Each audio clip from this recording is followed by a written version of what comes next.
I was born in DC, and then we moved to Indiana. We lived just outside of Gary, Indiana. And my father was a professional chess player, and I understood I had to work hard and I had to do each of my last name. And from as young as I can remember, I was told, no, you have to be exceptional because your last name is Tate. It was very clear to me. It was never any other type of life that was laid out for me. I never expected to have any other easy life or never expected to have a normal life. My mother and father broke up when I was 10. We moved to England. How did that affect you? Yeah, I think that's probably one of the reasons. If I had to self-analyze, when I moved from America to England, obviously you start all over again, you go to a new school, you have to make new friends, and back then, I don't know how long ago that was, 20-something years, whatever. If you're American in England, it was slightly more unusual. Sure. And the kids would make fun of your accent or whatever, and you have to learn to stick up for yourself. You have to learn to fight and to be brave. And if I had to be a psychotherapist, if I believed in these things and had to analyze my past as to why I am the way I am, I think the fact that at a fairly young age I was ostracized and forced to defend myself and forced to stick up for myself and was happy to have a different point of view because I knew nobody could pick on me, that probably has something to do with the reason I am the person I am, if I had to analyze it. So, got me thinking now, maybe that's a good thing. Maybe I need to take all my kids and pluck them and just drag them out of school and drop them in Mongolia somewhere. Yeah. And see how that...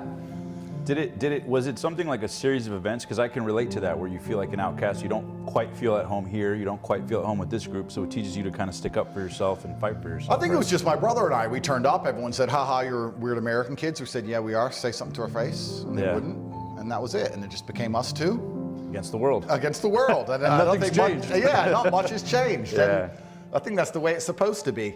It's very interesting when you understand the brutal dynamics of humanity and also the brutal dynamics of opinions in general. But unless you're prepared to defend your opinion, usually physically, especially outside of the internet world, you don't have an opinion at all. If you can't defend your ideas, if someone comes to you and says, I disagree with you, and you're afraid of that person, well, then you're not going to have any ideas different than what the Matrix wants you to hold. It takes a lot of bravery to stand up and say, I don't care, I know I'm right, despite the fact that the whole group or society or the consensus is saying this, because you're going to pay for that at some point.